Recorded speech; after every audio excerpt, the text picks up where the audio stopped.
पहले मेरे हिस्से की जमीन मुझे दे दो। हमारे घर में रोज ऐसे ही झगड़े होते। बाबा झगड़ों में कुछ नहीं बोलते क्योंकि वो बीमार है। हमारे शहर में अच्छे अच्छे डॉक्टर है, पर दादी डॉक्टर को घर में आने ही नहीं देती हैं। मैंने वैद्य को लाने को कहा था, ये किसको उठा के लाए? मैंने सोच लिया कि मैं बड़े होकर डॉक्टर बनूंगी और बाबा को ठीक करूंगी। बाबा को तो मैं ठीक कर दूंगी, लेकिन जमीन को लेके जो घर में झगड़े होते उसे मैं कैसे रोकूंगी?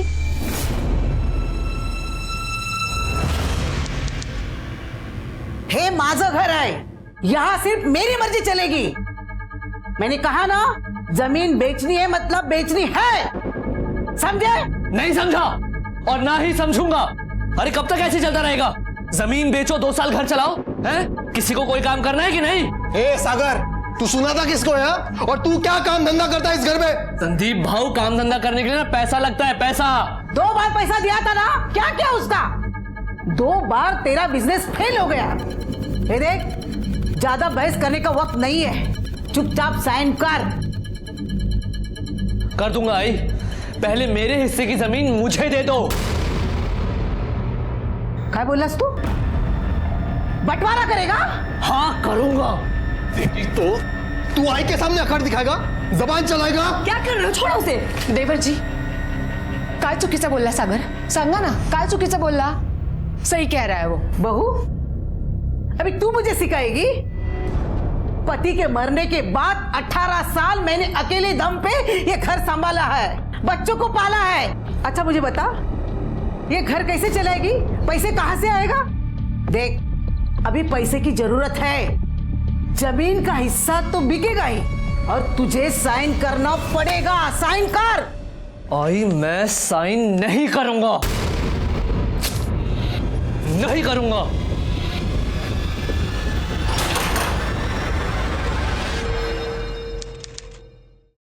बाबा, जब मैं डॉक्टर बन जाऊंगी तो सबसे पहले आपका टीबी का इलाज करूंगी। ये क्या कर रही है? हाँ, कितनी बार तुझे बोला है ये रूम में आने से पहले मुंह पे रुमाल बांध लिया कर। चल जा यहाँ से। तुम्हालाही कळत नाही ना, घेऊन बसा तिला गप्पा मारायला। ये क्या हुआ तेरे गले पर? ये इस तरफ। ये शायद किसी कीड़े ने काटा है। हाँ, सोते वक्त शायद कीड़े ने काट लिया होगा। बहुत बड़ा कीड़ा था शायद। जहां सोती हो जरा ध्यान से सोना। जी।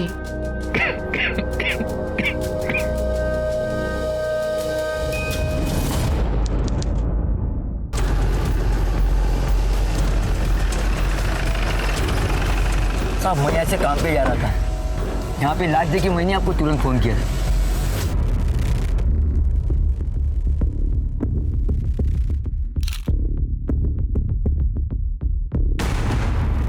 सर, लगता है बॉटल से मारा गया। बियर पार्टी चल रही थी, बहस हो गई होगी और उसके सर पे मार के भाग गए। जरा इसकी बॉडी जेबें चेक करो, कुछ मिलता है कि आइडेंटिफिकेशन के लिए? सर, ये मोबाइल और पर्स मिला है। सर, ड्राइविंग लाइसेंस मिला है। संदीप आत्रेय नाम है इसका, उम्र 29 साल। सर, मोबाइल लॉक है। एक काम करो, फोन अनलॉक करवाने के लिए भेजो, इसकी बॉडी पोस्टमार्टम में भेजो और इसके घर वालों को खबर करो, और जरा पता करो ये बियर किसने और कहां से खरीदी। Okay sir.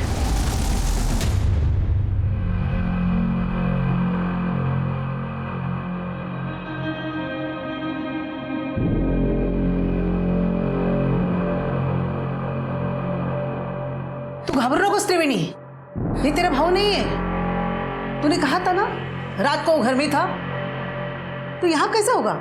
ये हमारा संदीप नहीं हो सकता। चलो देख ले।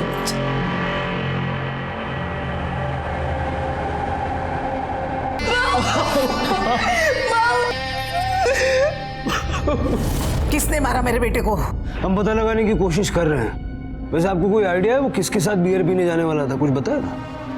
मेरा बेटा शराब नहीं पीता था, क्योंकि मुझे पसंद नहीं था। माँ, वो पीता था। खोटो बोलता है तू। माँ, तुम्हें नहीं पता है संदीप भाऊ तुमसे छुपकर क्या क्या करता था। सर, ये संदीप का मोबाइल अनलॉक किया है। लास्ट कॉल किसी अजय भाऊ को किया था। 1 मिनट 4 सेकंड तक बात हुई है और नंबर है 7764598346। सर ये तो अजय भाऊ का ही नंबर है, मेरे बड़े भाई। कहते हैं ना साहब, दुश्मनी की जड़ चोरों और जमीन से होती है। जमीन बहुत है हमारी और दुश्मन भी। आप पता करो मेरे बेटे को किसने मारा। जमीन का एक हिस्सा आपके नाम कर दूंगी, लेकिन वो कमीने को सजा मिलनी चाहिए। देखिए, इस काम को करने के लिए सरकार मुझे सैलरी देती है। आप लोग बस इतनी मदद कीजिए कि कुछ भी छुपाइएगा मत। वैसे आपका बेटा रात भर घर नहीं आया, तो आपने पता करने की कोशिश नहीं की कहाँ है, किसके साथ है? सर, संदीप भाई जब भी बियर पी के आते थे तो ऊपर वाले कमरे में जाते थे ताकि माँ को कुछ पता ना चले। कल शाम को भी जब मैंने उनकी बाइक की आवाज़ सुनी तो मुझे लगा वो घर पे आ गए। कितने बजे सुनी आपने बाइक की आवाज़? सर यही करीब 5 बजे के आसपास। संध्या, देख तू संदीप भाव के लिए भूखी मत रहा कर, खाना खा लिया कर। भाव का तो कोई ठिकाना नहीं आने जाने का। आलेवट आज भी पीछे के रास्ते से आया, बियर पी के आए होंगे। ताई आप जरा ये देखिए, मैं उन्हें पूछ के आती हूँ कुछ खाने के लिए चाहिए।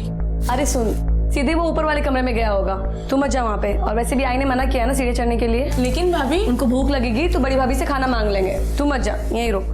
मतलब 5 बजे के बाद वो फिर से बाहर गया और उसने दोबारा बियर पी? सर उसके दोबारा जाने का तो नहीं पता। आपने आते हुए बाइक की आवाज़ सुनी थी तो जाते हुए नहीं सुनी? सर शाम के बाद घर में टीवी ऑन हो जाता है तो शायद इसलिए सुनाई नहीं दिया। अच्छा, संदीप कहीं भी आने जाने के लिए अपनी बाइक का यूज करता था? जी सर। लेकिन वारदात की जगह पे हमें उसकी बाइक नहीं मिली। उसकी बाइक कहाँ है?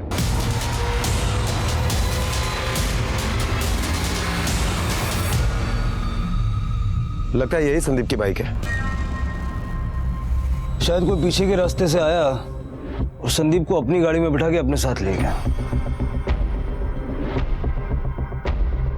सर ये मेरी बड़ी भाभी अजय भाव की पत्नी। कल शाम को 5 बजे के बाद आप संदीप के लिए खाना लेकर ऊपर के कमरे में गई थी? नहीं सर, संदीप भाऊजी मुझे फोन करते थे तभी मैं जाती थी। अगर कल उनका फोन नहीं आया तो मैं नहीं गई। आपके पति अजय कहाँ है? आखिरी बार संदीप की उन्हीं से बात हुई। जी वो अंदर है।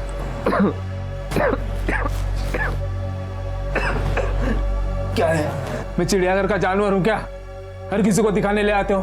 देखिए, आपके छोटे भाई संदीप के मर्डर केस की हम जांच कर रहे हैं और उसी सिलसिले में आपसे कुछ पूछताछ करनी है। मुझसे क्या पूछताछ करनी है साहब? आखिरी बार संदीप ने आपको फोन किया था, क्या बात हुई थी? साहब, संदीप जब भी बियर पीने बाहर जाता था मुझे फोन करता था। आई अगर कुछ सवाल पूछे तो कोई बहाना बना देना। कल भी इसीलिए फोन किया था। मेरे अलावा घर में सबको पता था कि संदीप बियर पीता था। कल आप कहाँ थे? सर आप अजय भाव से सवाल क्यों पूछ रहे हैं? आप केशव से क्यों नहीं सवाल पूछते हैं? ये केशव कौन है? मेरा पति, और 2 दिन पहले ही उसने हम सबको धमकी देके गया है। तुम लोगों को क्या लगा कि मुझे पता नहीं चलेगा? जमीन बेची है, बहन का हिस्सा नहीं दोगे क्या? नहीं देंगे। क्या कर लोगे? और जोर से चिल्लाओगे? चिल्ला चिल्ला। तुम तो पागल हो गई है। इन लालचियों के चक्कर में तू मुझे छोड़ के चली आई। चल तू मेरे साथ, और पैसे तो मैं तुम लोगों से निकलवा के रहूंगा। मुझे नहीं आना तुम जैसे लालची आदमी के साथ। ऐसा कैसे नहीं चलेगी? अरे तू मेरी बीवी है, तुझे तो मार के लिखता। क्या करे तू? हाथ नहीं लगाना मेरी बहन को, समझा? बीवी और उसके हिस्से के पैसे तो मैं लेके जाऊंगा। उसके लिए चाहे मुझे तुम लोगों की लाश क्यों न बिछानी पड़े। इस केशव का नंबर और घर का एड्रेस दीजिए। सर ये केशव का फोन तो स्विच ऑफ आ रहा है। अपने 2 आदमी उसके घर पे भेजो और उठा लो उसको। Okay sir. हेलो मात्रे, मैं तुम्हें एक फोटो और एड्रेस भेज रहा हूँ। उस आदमी के घर पर जाकर उसे तुरंत पुलिस स्टेशन उठा के लेके आओ। सर मुझे एक बात बहुत अजीब लगी। घर वालों ने संदीप की बाइक की आवाज तो सुनी थी, लेकिन किसी ने भी ऊपर जाकर ये नहीं देखा कि संदीप घर पे आया भी है या नहीं। क्या वाकई में संदीप घर पे आया था या नहीं, ये पता ही नहीं चल रहा है। इसलिए फटाफट उसकी पीएम रिपोर्ट मंगाओ। हो सकता है घर वाले कुछ ना कुछ छुपा रहे हैं। हो सकता है कि संदीप घर पर आया ही नहीं था उसका मर्डर दोपहर को ही हो गया था। सर लेकिन उसकी बाइक तो घर के पीछे खड़ी थी। हो सकता है कि मर्डर करने वाले ने बाइक घर के पीछे लाके छोड़ दिया। एक काम करो, जरा आसपास पता करो इस फैमिली के बारे में।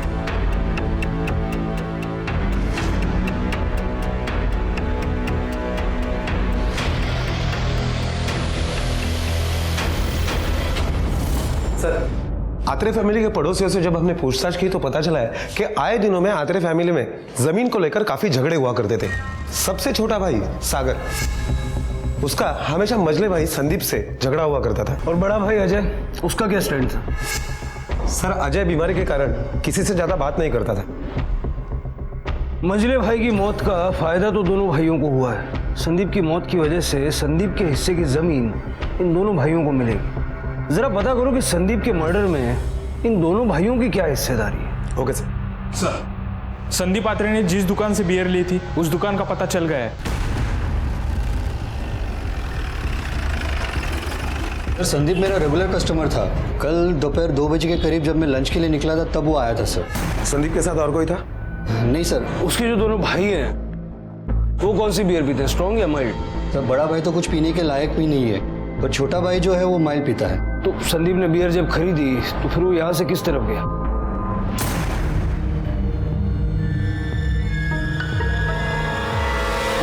वो इस तरफ गया था, उसका घर इस तरफ है, शायद घर ही गया होगा सर। सर बियर शॉप वाले ने कहा कि बियर लेने के बाद संदीप घर पे गया था इस तरफ, लेकिन उसकी लाश हमें रेलवे लाइन के पास मिली और रेलवे लाइन तो इस तरफ है। सर संदीप की पोस्टमार्टम रिपोर्ट आ गई है। पोस्टमार्टम रिपोर्ट के मुताबिक संदीप की मौत 12 तारीख को दोपहर 3 से 5 बजे के बीच में हुई है। मतलब मेरा शक सही निकला, संदीप शाम को घर वापस आया ही नहीं था। शाम को 5 बजे जब त्रिवेणी ने बाइक की आवाज सुनी तो वो संदीप नहीं बल्कि उसका कातिल था जो घर के बाहर बाइक पार्क करके चुपचाप निकल गया। सर हो सकता है कि वो घर का ही कोई हो जो चुपचाप घर वापस आ गया हो। शिंदे मर्डर करने वाला केशव या फिर कोई और हो सकता है जो चाहता था कि हमारा शक घर वालों पे बना रहे और इसीलिए उसने बाइक घर के बाहर पार्क की और निकल गया। हो सकता है सर। एक काम करो, संदीप की बाइक को फॉरेंसिक के लिए भेजो, देखो उस पे किस किस के फिंगरप्रिंट्स मिलते हैं। और ये केशव का क्या हुआ? सर वो तो घर पे भी नहीं मिला। जब से संदीप का मर्डर हुआ है वो कहीं गायब हो गया है। उसका फोन भी स्विच ऑफ आ रहा है। केशव का फोन ट्रैकिंग पे डालो, कभी ना कभी तो फोन ऑन करेगा। और अगर वो इस तरह से भाग रहा है तो इसका मतलब उसका कुछ ना कुछ इन्वॉल्वमेंट तो है। सर वो संदीप की डेड बॉडी अंतिम संस्कार के लिए उसके घर वालों को दे दूं? ठीक है। जिस तरह की पेचीदगियां इस केस में पुलिस के सामने आ रही थीं, पुलिस के लिए ये केस सुलझाना आसान नहीं था, लेकिन जितनी मुश्किलें थीं, पुलिस की मेहनत उतनी ज्यादा थी। पुलिस को फिलहाल शक घर के लोगों पे ही था। सर ये अजय, संदीप और सागर, इन तीनों के मोबाइल रिकॉर्ड्स हैं। सर कॉल डिटेल से पता चलता है कि इनकी इस नंबर पर हमेशा बातें हुआ करती थी। ये नंबर दिनेश यादव का है। इन तीनों भाइयों की जो शहर में जमीन है उसके एक हिस्से में दिनेश यादव खेती किया करता था। संदीप ने आखिरी बार बात अजय से की थी। 12 तारीख को 3 से 5 के बीच अजय की लोकेशन क्या थी? सर अजय के मोबाइल लोकेशन के हिसाब से जिस वक्त संदीप की मौत हुई उस वक्त अजय घर पर ही था। और त्रिवेणी का पति केशव, उसकी क्या खबर? सर केशव की मोबाइल की लोकेशन 12 तारीख को दोपहर 3 से 4 बजे के बीच में उसी एरिया की दिखाई दे रही है जहां पर हमें संदीप की बॉडी मिली थी। और उसके बाद उसका फोन स्विच ऑफ हुआ। फिर 14 तारीख को उसका फोन नासिक में एक्टिवेट हुआ। उसने अपनी माँ को फोन किया था। उसके बाद उसका फोन बंद आ रहा है। केशव की माँ से पूछताछ करो, उसे पता होगा केशव कहाँ है। सर मुझे लगता है कि हमें केशव से ज्यादा सागर के ऊपर नजर रखनी चाहिए। क्यों? क्योंकि सर पोस्टमार्टम रिपोर्ट के हिसाब से संदीप का मर्डर 3 से 5 बजे के बीच में हुआ और ये सागर का फोन 2 से 5 बजे के बीच में स्विच ऑफ था। सागर ये बहुत अच्छा तरीका है, अपना मोबाइल फोन स्विच ऑफ कर लो ताकि पुलिस को पता ही ना चले तुम कहाँ हो। मैं समझा नहीं सर, आप कहना क्या चाहते हैं? समझने और समझाने के लिए तो यहाँ बुलाया है, क्योंकि इतना तो हम समझ गए हैं कि अपने परिवार की जमीन बेचने के तुम खिलाफ थे और इसी बात को लेकर तुम्हारा संदीप के साथ झगड़ा भी हुआ था। हाँ हुआ था, तो इसका मतलब मैं अपने भाई का खून कर दूंगा? ऐसे तो गायत्री भाभी भी खिलाफ थी जमीन बेचने के। तेरी गायत्री भाभी उस दिन पूरा दिन तेरी माँ, बहन और तेरी संध्या भाभी के साथ घर पर थी और वो माइल्ड बियर नहीं पीती, तुम पीते हो। हाँ पीता हूँ, तो उससे क्या साबित होता है? संदीप ने 2 स्ट्रॉन्ग बियर के साथ 2 माइल्ड बियर खरीदी थी। तुम संदीप के साथ बियर पीने गए, लेकिन पहले अपना मोबाइल फोन स्विच ऑफ कर लिया, फिर उसके साथ बैठ के बियर पी, उसको मारा। नहीं सर, मैं तो फिल्म देखने के लिए गया था सर। मेरे फोन की बैटरी कम थी, इसलिए वो अपने आप ही बंद हो गया था। इंस्पेक्टर साहब, आप ये क्या कर रहे हैं? मैंने आपको कहा था ना, जमीन का हिस्सा दे दूंगी और चाहे तो और देती हूँ, लेकिन मेरे बेटे को क्यों परेशान कर रहे हैं? माता जी, अब ध्यान से सुन लीजिए। हम मानते हैं कि आपके पास बहुत जमीन है, लेकिन अगली बार अगर आपने इस तरह से जमीन ऑफर की तो पुलिस वाले को रिश्वत देने के जुर्म में आपको अंदर करवा दूंगा। दूसरी बात, हम अपना काम कर रहे हैं, आपके बेटे को परेशान नहीं कर रहे हैं। देख रही हूं मैं क्या करे आप। संदीप के बाद यही तो मेरा सहारा है, और आप उसे भी। मुझे आपकी जांच पे भरोसा नहीं है। मुझे सीबीआई जांच चाहिए, मुझे उनके साथ बात करना है। आपको जो ठीक लगता है आप कीजिए, लेकिन हम हमारा इन्वेस्टिगेशन हमारे तरीके से करें। और सागर, जो कुछ भी तुमने कहा है उसको हम वेरीफाई करेंगे। अगर कुछ छुपाया है या कुछ झूठ बोला है तो फिर कोई बचा नहीं पाएगा। त्रिवेणी, उस दुकानदार ने हमें बताया कि संदीप ने वहां से बियर खरीदी और 2 बजे के आसपास वो घर की तरफ जाने के लिए निकला। हाँ सर, संदीप भाव आए थे, लेकिन उनके हाथ में बियर नहीं था और वो थोड़ी देर में ही चले गए थे वहां से। सागर भी उसके साथ गया था? सर, मैंने बाइक की आवाज सुनी थी, उनके साथ कौन गया ये नहीं देखा था मैंने। हो गई तसल्ली? सागर उसके साथ नहीं गया था। हाँ भाभी। क्या क्या हुआ? क्या हुआ? आप घबराइए मत भाभी, हम लोग अभी आ रहे हैं। सागर, क्या हुआ? हाँ? माँ, अजय भाऊ की तबीयत बहुत ज्यादा बिगड़ गई है। अरे बाप रे, तो एक काम कर, वैद को ले गया, हम लोग घर पहुंचते हैं। सर, मैं निकलूं? जाओ। चल, तू जा, चल, चल, चल, चल। शिंदे, जरा पता करो ये सागर वाकई कोई फिल्म देख रहा था या हमें किसी फिल्म की कहानी सुना रहा है।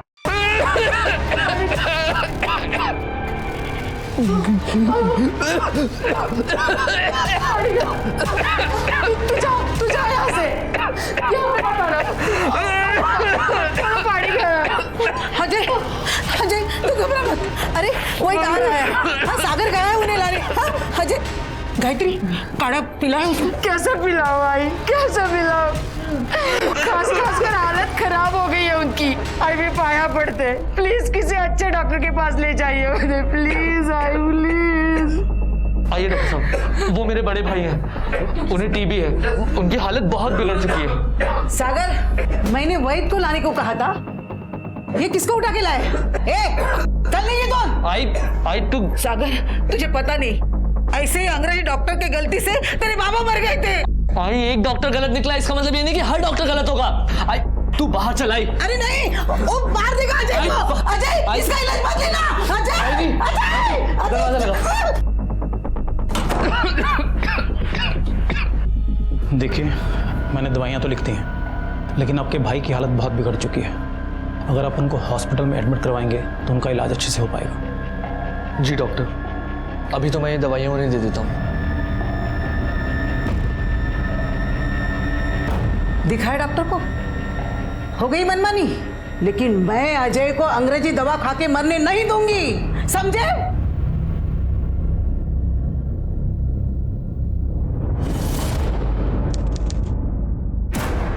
सर, कल दोपहर से मेरी आई और बहन घर वापस नहीं लौटे हैं। आपने आपके रिश्तेदार जान पहचान वालों से पूछताछ की? सर, सबसे बात कर ली, वो किसी के घर पे नहीं है। दरअसल वो कल घर से निकले थे पुलिस हेडक्वार्टर्स जाने के लिए। Police headquarter?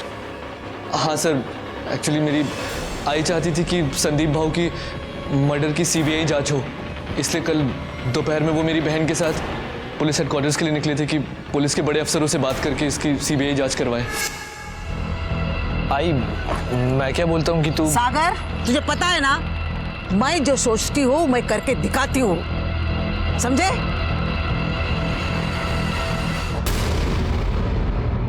ऑटो से वो लोग निकले थे, उसको आप जानते हैं? हाँ सर, वो उसका नाम सोमू है। आई को जब भी कहीं पे जाना रहता है तो मैं सोमू को ही कॉल करके बुलाता हूँ। सोमू रमा अत्रे और उसके परिवार को काफी सालों से जानता है ना तू? हाँ साहब, लेकिन साहब मारना नहीं साहब, उनके गायब होने में मेरा कोई हाथ नहीं है। पुलिस हेडक्वार्टर जाने वाले थे वो लोग? साहब मुझे नहीं मालूम, वो तो स्टेशन उतर गए थे। फिर वहाँ से कहाँ गए? मुझे नहीं पता साहब, मैं तो छोड़ के चले गया था। शिंदे, रमा और त्रिवेणी इसकी ऑटो से जहाँ उतरे वहाँ से कहाँ गए, जरा वहाँ की सीसीटीवी से पता करो। Okay sir. सर,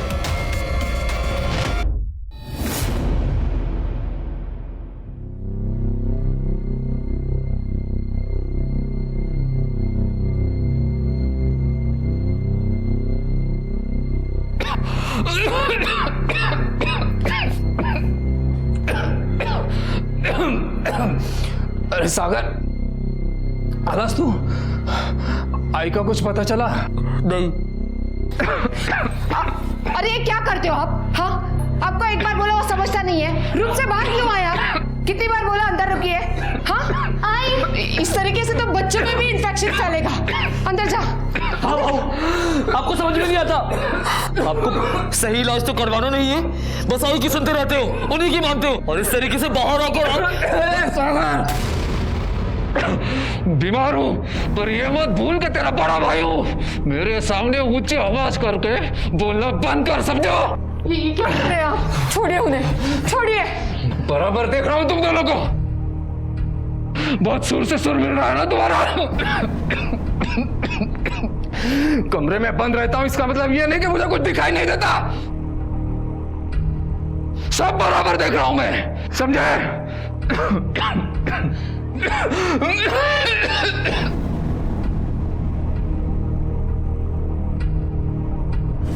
पहले संदीप की हत्या और अब रमा और उनकी बेटी त्रिवेणी का अचानक गायब होना। रमा अपने बेटे के हत्यारे का पता लगाना चाहती थी, तो क्या रमा के ऐसे गायब होने की वजह उसकी बेटी की हत्या से ही जुड़ी थी या फिर सच्चाई कुछ और थी?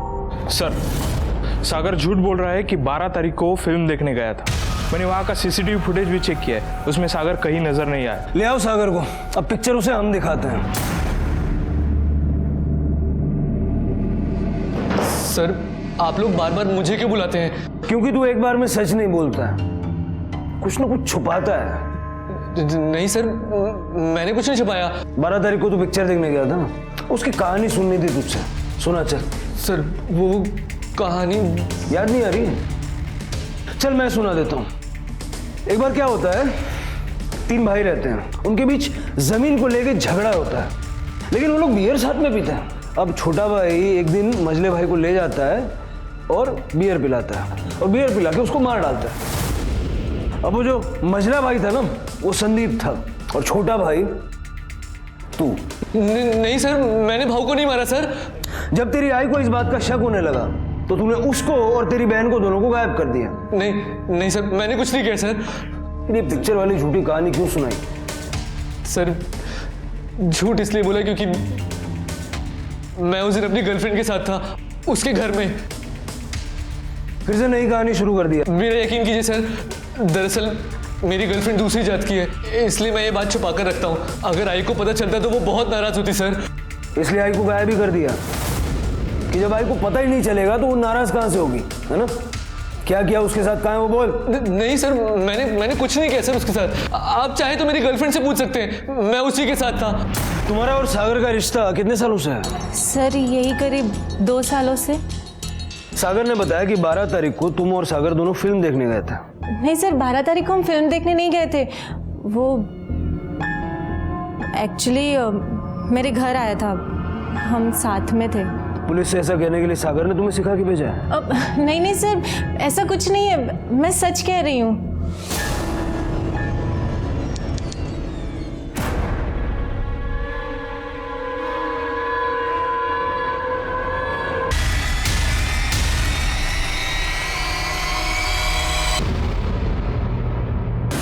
गायत्री जी, जिन लोगों ने आप पे हमला किया था, आपने उनको देखा था? नहीं सर, उन्होंने हेलमेट पहना था। जिस जगह पे आप पे हमला हुआ, हमने वहां पूछताछ की। बाइक पे नंबर प्लेट तक नहीं लगी हुई थी। इसका मतलब पूरी प्लानिंग करके आपके ऊपर हमला किया गया। आपको क्या लगता है कोई आप पे क्यों हमला करवाएगा? पता नहीं सर, कोई मुझ पे क्यों हमला करवाएगा। शायद इसलिए क्योंकि आए दिन आपके घर में जमीन को लेकर झगड़े चलते रहते हैं। सर, मेरे नाम पे कोई जमीन नहीं है। हाँ, लेकिन आपके घर की जमीन ना बेचने के लिए आप हमेशा सागर का साथ देती आई हैं। फिर तो पहले मुझे मारना चाहिए था। बेटा, जब आपकी आई पे हमला हुआ तो आप आई के साथ थे ना? आपको याद है वो बाइक वाला कैसा दिखता था, कौन था? हाँ अंकल, वो अंकल ने हेलमेट पहना था, सिर्फ उनकी नाक दिख रही थी। उनकी नाक पे बड़ा सा कट का निशान था। मुझे लगता है ये काम किसी प्रोफेशनल का है। पता करो कोई ऐसा हिस्ट्री शीटर है क्या जिसकी नाक पे निशान हो? Yes sir. सॉरी अजय, तुम्हारी तबीयत खराब है, लेकिन तुमसे कुछ सवाल पूछना है। हाँ सर, पूछिए। तुम्हारी बीवी को मरवाने की कोशिश किसने की होगी? तुम्हें शक है किसी पे? साहब, ये चार दीवारें ही मेरी दुनिया है, मैं शक भी कैसे करूं किसी पर। तुम्हारी आई और बहन दोनों गायब हैं, एक भाई मर चुका है, अब तो सब कुछ तुम्हारा छोटा भाई संभालेगा। हो सकता है कि सागर ने नहीं साहब, हम लोग घर में चाहे जितना ही लड़ लें पर एक दूसरे को नुकसान नहीं पहुंचा सकते। शिंदे, केशव को कुछ पता चला? सर केशव बस भाग रहा है, कभी नासिक, कभी कल्याण, कभी शिरडी। अभी अभी उसका फोन मनमाड़ में ऑन हुआ था और तुरंत स्विच ऑफ हो गया। एक जगह पे टिकता ही नहीं है। आसपास के एरिया में उसके जितने भी रिश्तेदार हैं सबका पता करो और सब पे नजर रखो। अगली बार वो किसी न किसी के पास तो जाएगा, जहां दिखे वहीं से उठा लो। Okay sir. सर रमा और त्रिवेणी की कॉल डिटेल्स आ गई है। लास्ट लोकेशन क्या है दोनों की? वसई के साउथ साइड में, और करीब 2 बजे के आसपास उसका फोन बंद हो गया था। शिंदे, आखिरी बार बात किससे हुई दोनों की? सर उनके जमीन पर खेती का काम करने वाले दिनेश यादव के साथ इनकी आखिरी बार बात हुई थी, और इन दोनों का लोकेशन भी उसी जमीन का है। और फिर 3 बजे के बाद वहां से 20 किलोमीटर दूर जाकर इनका फोन स्विच ऑफ हो गया।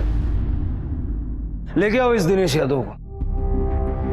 अरे दिनेश, खेती में आजकल बहुत कमाई नहीं है ना? जी साहब, ये बात तो है, बस गुजारा चल जाता है।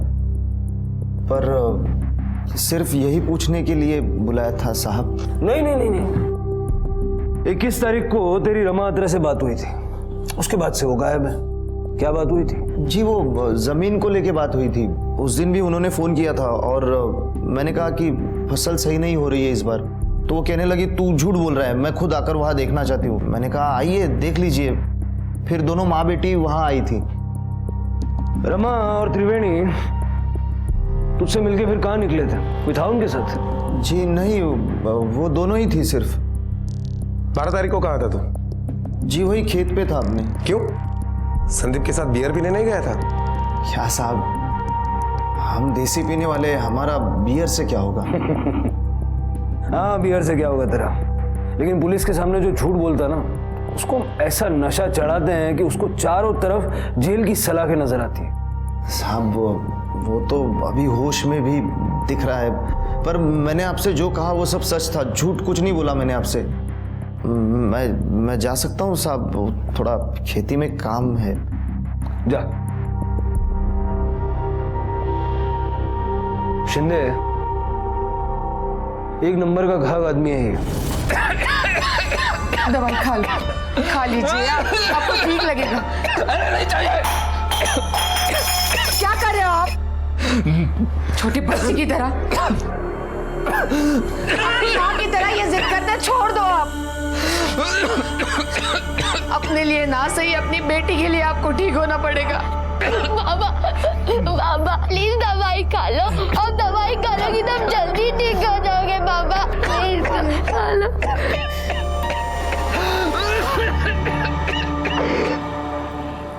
सर ये देखिए, हिस्ट्री शीटर है, सुपारी किलिंग, धमकी देना, ये इसके काम है। भूरा नकटा नाम है इसका। भूरा नकटा? हाँ सर। ये नाम तो मैं पहली बार सुन रहा हूँ। हाँ सर, क्योंकि ये आदमी हमारे एरिया का नहीं है, नासिक का है। गायत्री की बेटी रिया ने भी ऐसे निशान वाले आदमी के बारे में बताया था। हो सकता है कि जो गायत्री को मरवाना चाहता था उसने इसे नासिक से यहाँ बुलवाया। सर मैंने नासिक पुलिस से इंक्वायरी की, उन्होंने कहा कि ये तड़ीपार है, और हमारे खबरों से ये भी खबर मिली है कि ये अभी यहाँ वसई में है। उठाओ इसको।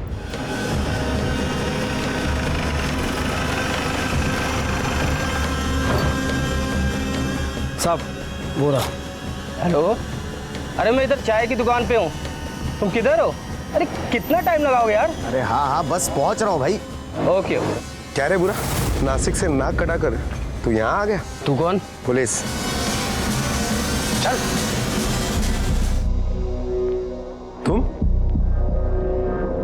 साहब अब आप लोग भूरा को मार पीट कर सच उगलवा लोगे, फिर आप लोग मुझे उठाने आओगे, इसलिए मैं पहले ही आपके पास आ गया।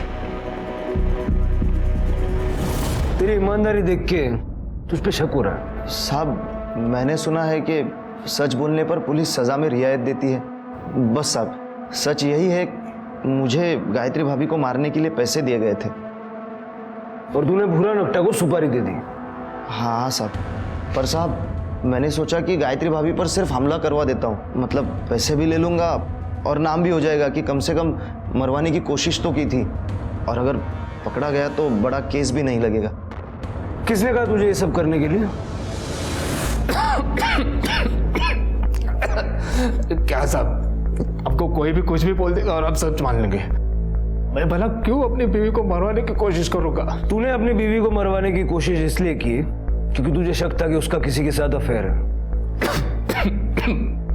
मान लीजिएगा मेरी बीवी का किसी के साथ अफेयर है भी, तो मुझे कैसे पता चलेगा? मैं तो दिन रात उस कमरे में बंद रहता हूँ साहब। मुझे ये समझा कि तूने दिनेश को ऐसा क्यों बोला कि अगर किसी औरत का पैर फिसल जाए तो उसे समझाने का कोई फायदा नहीं, हमेशा के लिए सुला देना चाहिए। कोठा रे घेऊन ये त्याला।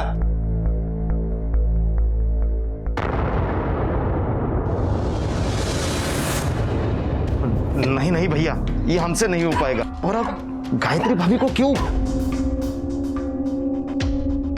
दिनेश, औरत का पैर एक बार फिसलने लगे ना तो उसे समझाने का कोई फायदा नहीं है, उसे सुला देना चाहिए हमेशा के लिए। नहीं नहीं, ये मेरी सोने की चैन है, सोने की है, और तू जिस जमीन पर काम कर रहा है ना वो भी तेरे नाम कर दूंगा। देख, अब ना मत बोल। वो सच है। गायत्री के रंग ढंग देखकर मुझे यकीन हो गया था कि वो मुझसे धोखा कर रही है, और इसीलिए तुमने संदीप को मारने की प्लानिंग बनाई क्योंकि तुम्हें शक था कि गायत्री का अफेयर संदीप के साथ है। नहीं साहब, क्योंकि मुझे नहीं पता था गायत्री का किसके साथ अफेयर है। तुम्हें पता था क्योंकि तुम्हारी बीमारी की वजह से गायत्री अलग कमरे में सोती थी और संदीप की बीवी संध्या के प्रेग्नेंट होने के बाद ऊपर के कमरे में खाना लेकर के वही जाया करती थी। अरे इससे ये कहाँ साबित होता है साहब कि उन दोनों में अफेयर था? तुम जैसे शक करने वालों को सबूतों की जरूरत कहाँ होती है? इसी शक के चक्कर में तुमने संदीप को मारने की प्लानिंग बनाई और इसीलिए उसके साथ बियर पीने का प्रोग्राम बनाया। संदीप, इस कमरे में बंद रहते रहते मैं मर रहा हूं, बाहर जाना चाहता हूं। बोलो ना भाऊ, कहाँ जाना है? देख, ना मत बोलना, चल अपने पुराने अड्डे पर जाकर बियर पीते हैं। हाँ, और भाऊ आपकी बीमारी? यार एक दिन तो ढंग से जी लेने दे मुझे, भूल जा मेरी बीमारी को और मुझे भी भूलने दे। ठीक है भाऊ, मैं तैयारी करता हूँ। 2 बजे के आसपास संदीप ने बियर खरीदी, 2 स्ट्रॉन्ग 2 माइल्ड, क्योंकि तुम पहले माइल्ड बियर पिया करते थे। अरे साहब, मैं आपका पागल दिखता हूँ क्या? इस बीमारी को लेके मैं बियर पीऊंगा? तुमने बियर पी नहीं, पीने का प्रोग्राम बनाया। संदीप ने बियर खरीदने के बाद तुम्हें फोन किया। हाँ संदीप। हाँ अजय भाऊ, हाँ मैं बियर लेकर आया हूँ, आप बाहर आइए। तो एक काम कर, घर के पीछे आ जा, मैं वहीं आता हूँ। और फिर अपना मोबाइल घर पर छोड़कर तुम पीछे के दरवाजे से चुपचाप संदीप के साथ रेलवे लाइन की तरफ निकल गए। और जब संदीप को नशा हो गया तो नहीं साहब, मैं ऐसा कमीना भी नहीं हूं कि अपने भाई का खून कर दूं, वो भी सिर्फ शक के आधार पर। लेकिन सिर्फ शक के आधार पर तुमने अपनी बीवी को मरवाने की कोशिश तो की, है ना? लेकिन साहब, इस शक के आधार पर मेरे खिलाफ मेरे भाई को मारने का कोई केस नहीं बनता है, तो इन सब बातों का कोई फायदा है नहीं। गायत्री की हत्या की कोशिश के सबूत तो मिले हैं, तो उसकी सजा तो तुझे पक्का मिलेगी। और एक बात और समझ ले, संदीप की हत्या की जांच अभी खत्म नहीं हुई। ये दिनेश खुद आया, इसने सब सच बता दिया, इसकी सच्चाई मुझे जरा खटक रही है। शिंदे, इसका सीडीआर निकलवाओ। Okay sir. आइए गायत्री जी। सर क्या हुआ, अचानक मुझे ऐसे यहाँ बुला लिया? आपको मरवाने की कोशिश आपके पति ने की और ये माना भी कि उन्हें ऐसा शक था कि आपका किसी के साथ अफेयर था। अब आपके घर में तो 2 ही आदमी थे, सागर और Sandeep.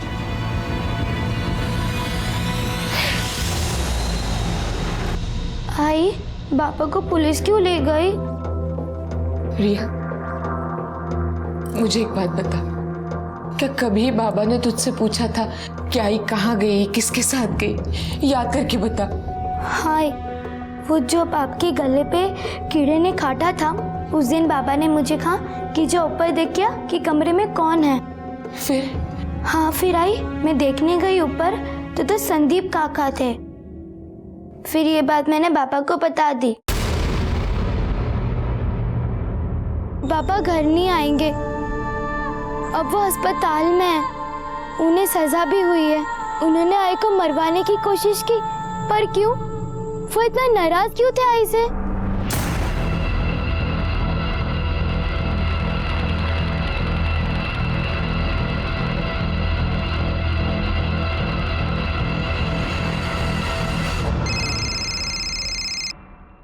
Hello. Hello sir, Keshav अपने रिलेटिव के यहाँ 40 गांव आया है। एक काम करो, लोकल पुलिस की मदद लेके अरेस्ट करो उसे और तुरंत यहाँ लेकर आओ। Yes sir. सर, ये दिनेश यादव के कॉल रिकॉर्ड से पता चल रहा है कि दिनेश यादव की आत्रे फैमिली के लगभग हर मेंबर से बात हुआ करती थी, लेकिन सबसे ज्यादा बात उसकी गायत्री के साथ हुआ करती थी। गायत्री और दिनेश यादव की उस दिन भी बात हुई थी जिस दिन रमा और त्रिवेणी दोनों गायब हुए थे। सर, और दिनेश यादव की उस दिन और 2 लोगों के साथ बात हुई थी। पता करो ये और 2 लोग कौन है और ये गायत्री और दिनेश के बीच में इतनी बातचीत होने का रीजन क्या है? क्योंकि मुझे लगता है कि ये दोनों मिलके कोई बहुत बड़ा गेम खेल रहे हैं। सर, इन दोनों के सच के बारे में तो हम पता लगा ही लेंगे। फिलहाल केशव मिल गया है, उसे 40 गांव से लेके आ रहे हैं। गुड। साहब, मुझे मारो नहीं, मुझे मारना नहीं, मैं बताता हूँ साहब, मैंने संदीप को नहीं मारा है, सच कह रहा हूँ। संदीप के घर पर धमकी देने के लिए गया था ना? मैं डर गया था क्योंकि मेरे धमकाने के बाद ही वो मर गया। मुझे पता था साहब आप लोग मुझ पे शक करोगे, इसलिए मैं डर गया था साहब। 12 तारीख को जिस दिन संदीप का मर्डर हुआ, तेरे मोबाइल की लोकेशन भी वसई के उसी एरिया की है। ये जादुई कोइंसिडेंस कैसे हो गया? साहब, मेरे दोस्त की मोबाइल रिपेयर शॉप है, मैं अपना मोबाइल ठीक कराने गया था। हर किसी के पास बचने के लिए एक कहानी होती है। चल तेरे दोस्त का नंबर दे। हाँ साहब, 9820774415। शिंदे, इसकी कहानी क्रॉस चेक करो। शिंदे, जो दिनेश के सीडीआर में 2 नंबर मिले थे, उनकी डिटेल्स मिली? सर, कल तक मिल जाएगी। सर, रमा और त्रिवेणी जिस दिन गायब हुए थे, उस दिन दिनेश यादव की गायत्री के अलावा जिन 2 लोगों के साथ बात हुई थी, उनके कॉल डिटेल्स आ गए। सर, ये देखिए, ये एक नंबर है 8877। ये नंबर तो फिलहाल बंद आ रहा है, और ये दूसरा नंबर 9872। ये नंबर दिनेश यादव के दोस्त रवि का है। सर, दिनेश यादव ने रवि को 21 तारीख को सुबह फोन किया था उसकी माँ की दवाई के पर्चे के बारे में पूछने के लिए। माँ की दवाई का पर्चा क्यों? क्योंकि सर, उसकी माँ की दवाई के पर्चे में नींद की दवाई की प्रिस्क्रिप्शन थी। और ये दूसरा 8877 वो किसका है? सर, ये नंबर पवन सोलंकी नाम के आदमी का है। ये आदमी तांत्रिक है। उठाओ इसको। क्या रे दिनेश, नींद की दवाई की क्या जरूरत पड़ गई तुझे? रवि तेरा दोस्त, उसकी माँ का दवाई का पर्चा मांगा था ना तूने? जी, वो नींद नहीं आ रही थी इसीलिए। बड़े संयोग की बात है, जिस दिन रमा और त्रिवेणी गायब हुए उसी दिन तूने नींद की दवाई खरीदी। क्या किया दवाई का? वो दवाई खाई मैंने। ये दवाई खाने की नसीहत किसने दी थी? तांत्रिक ने? नहीं साहब, वो फोन किया था उसको, पर बारिश कब गिरी ये पूछने के लिए फोन किया था। अप्रैल के महीने में बारिश का इंतजार कर रहा है? हाँ, ले गया उसको। कोठारे घेऊन ले त्याला। चल।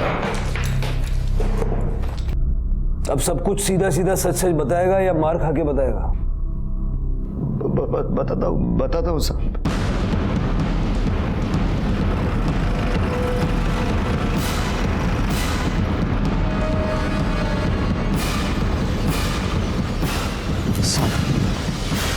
यही दोनों माँ बेटी को गाड़ा है।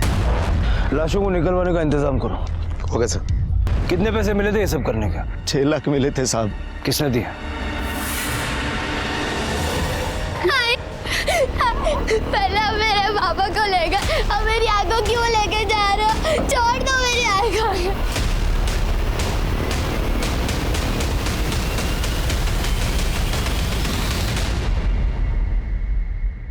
संदीप को भी तुम नहीं मरवाया? नहीं सर, संदीप को किसने मारा, क्यों मारा, मैं नहीं जानती। अपनी सास को क्यों मरवाया? तंग आ गई थी मैं उस औरत से, सिद्धि अड़ियल। बस उसी औरत की वजह से 5 साल तक मैं अपने पति से दूर रही। मेरी बेटी को भी मनहूस मानती थी वो। मेरे पति का अच्छे डॉक्टर से इलाज भी नहीं करा चाहती थी, जमीन बेचने चली थी। ऐसे तो हम लोग रास्ते पे आ जाते ना, इसीलिए दिनेश को कहकर मैंने उन्हें मरवाया। तुम्हारी सास से तुम्हें प्रॉब्लम्स थी, त्रिवेणी को क्यों मरवाया? त्रिवेणी उनके साथ थी, इसीलिए मारी गई। अब तुम्हारी अपनी जिंदगी का कंट्रोल भी तुम्हारे हाथ में नहीं रहा। क्या मिला ये सब करके? मेरी आई सब ठीक करना चाहती थी, लेकिन जो तरीका उन्होंने चुना वो गलत था। और आज क्या हुआ? सब गलत हुआ, उनके साथ भी, मेरे साथ भी। संदीप की हत्या किसने की ये गुत्थी आज भी उलझी है। पुलिस को शक है कि उसके बड़े भाई अजय ने उसकी हत्या की, लेकिन इसका कोई सबूत नहीं है उनके पास। गायत्री की हत्या की कोशिश में अजय आत्रे और दिनेश यादव को सजा हुई है। दिनेश और दिनेश की मदद करने वाले तांत्रिक पवन सोलंकी को रमा और उनकी बेटी त्रिवेणी की हत्या के लिए उम्र कैद की सजा हुई।